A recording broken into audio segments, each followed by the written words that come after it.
ขอให้พวกท่านมาแก้ข่าวด่วนๆขอจบขอบใจ ดราม่าบุญบั้งไฟประชาชนพากันเหยียบเข้าไฮมุนอุยปุ้ยงานนี้เจ้าของไฮออกมาแก้ข่าวว่าบ่ได้ต้องการให้ไผมาสดเซยให้ไผมาสดไส้คือเจ้าของไฮเต็มใจให้ข้าเจ้าจัดบุญบั้งไฟอยู่ณที่นี่ไฮของตนเองกราบทักทายสบายดี FC ทุกท่าน FC ทุกคนมาพบมาพ่อกันคลิปนี้เป็นคลิปแรก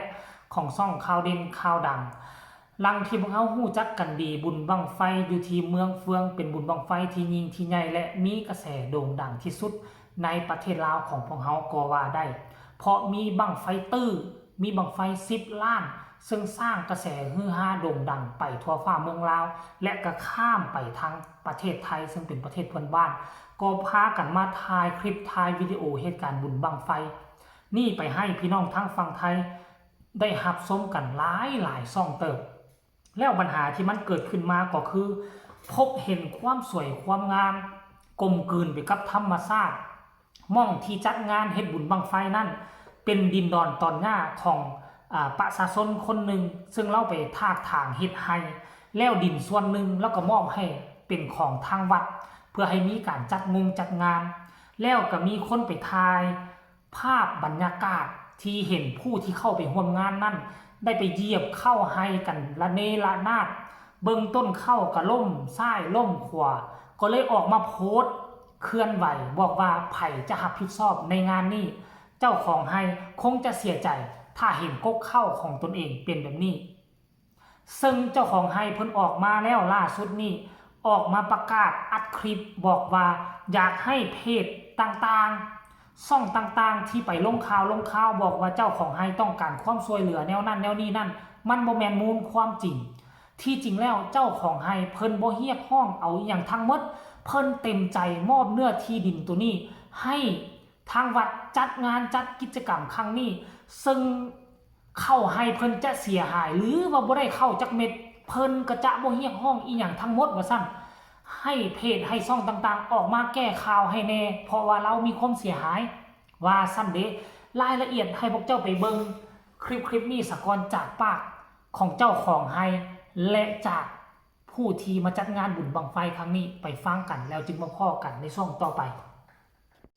งานบุญบั้งไฟเนาะแต่ว่าเต็มใจให้เพิ่นเฮ็ดแต่ว่ามันก็บ่เป็นหยังสถานที่แบบนี้มันบ่ดีสิ่งที่เพิ่นโพสต์ไปหั่นนะผู้ที่ว่าสร้างความเสียหายแบบนี้เอาดังๆลูกแบบผู้ที่ว่ากับเจ้าไปลงเฟซลงไลน์แบบแนวเพราะว่าดินตอนนี้ท่านครอบครัวของคอยนี้ได้ถวายให้วัดให้เพิ่นจัดงานบุญบั้งไฟเนาะแต่ว่าเต็มใจให้เพิ่นเฮ็ดแต่ว่ามันก็บ่เป็นหยังสถานที่แบบนี้มันบ่เพียงพอแล้วเฮาก็ให้เพิ่นเข้ามาพี่แล้วมันก็บ่เป็นหยังให้ว่าเต็มใจให้เพิ่นแล้วก็ผู้ใดที่ว่าได้ไปพูดไปลงชั้นก็ขอให้มาแจ้งให้ขอมาแก้ข่าวเด้อเพราะว่ามันสร้างความเสียหายให้บ้านเมืองเฮามันเป็นสร้างบุญบั้งไฟนะแล้วเพิ่นมาพูดแบบนี้มันก็บ่ดีน่ะก็ขอให้มาแจ้งข่าวนำเพิ่นมาแก้ข่าวให้พวกเฮาแด่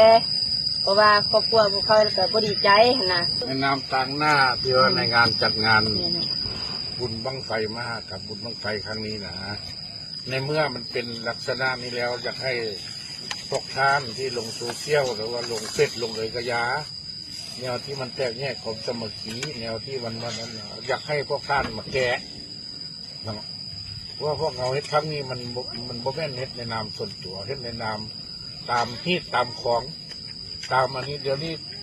ทั้งเจ้าของดินเจ้าของให้ผู้ถือเสียหายนี่เพิ่นยินดีเพิ่นยังถวายให้อีกเช่นพวกข้าพเจ้าจะไปได้พร้อมกันสมทบกับการจัดตั้งทุกภาคส่วนได้มาจัดงานบุญครั้งนี้เนาะในเมื่อมาเฮ็ดอันนี้มันก็อยากให้พวกท่านแล้วทำมาแก้ข่าวเพราะเดี๋ยวนี้มันสร้างความเสียหายพวกเขาสร้างความสมัครแตกแยกความสมัครระหว่างที่ของระหว่างศาสนาหรือว่าทุกอย่างที่มันเราเคยปฏิบัติมานี่เนาะเอาขอให้พวกท่านมาแก้ข่าวด่วนๆขอจบขอบใจ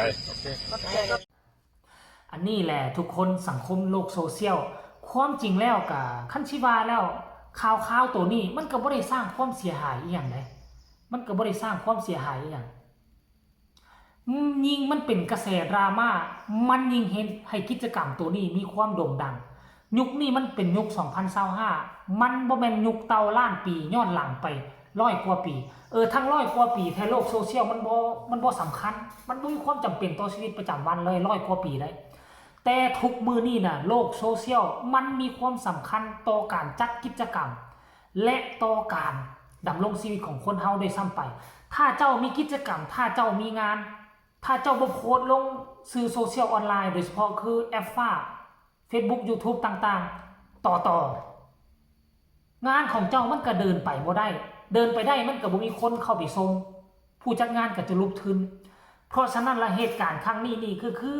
ผู้ที่ไปเที่ยวงานบอกงานบุญต่างๆเขาก็เลยเกิดข้อสงสัยว่าเป็นหยังจึงปล่อยให้คนเข้ามาเยียบเข้าหอกเข้าไฮเขาตามสบายแบบนี้เลย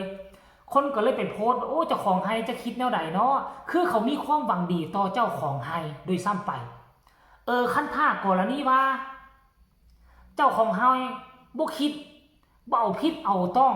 ต่อผู้จัดงานที่ปล่อยให้คนไปเหยียบเข้าไฮเจ้าก็เพียงแต่ออกมาว่า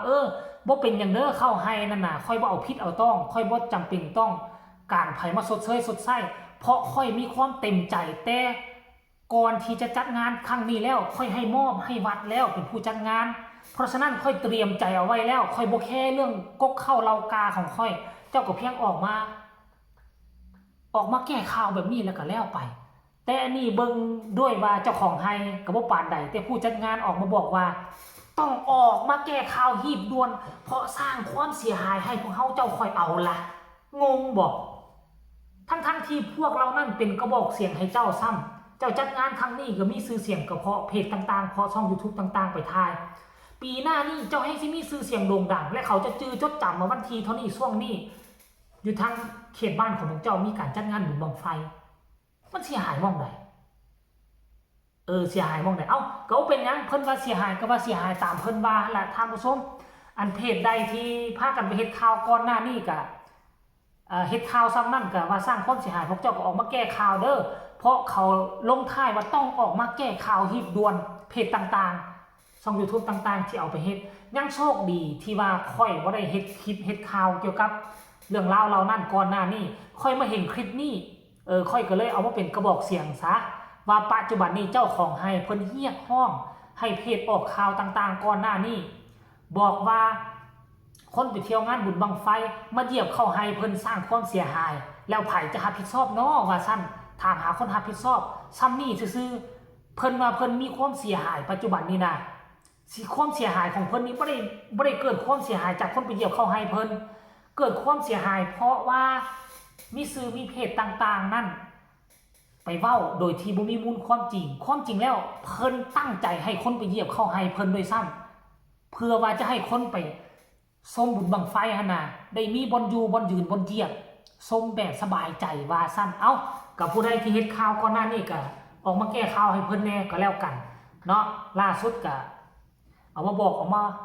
ข่าวกันเพียงซ้ำนี้ก็แล้วกันเด้อฝากทุกคนกดไลค์กดแชร์กดติดตามให้แน่เพื่อจะบ่พลาดในคลิปต่อไปที่สำคัญอย่ากดข้ามโฆษณาหวังดีกับกายมาเป็นผู้ร้ายคลิปนี้ขอกล่าวคำว่าสบายดีบ๊ายบาย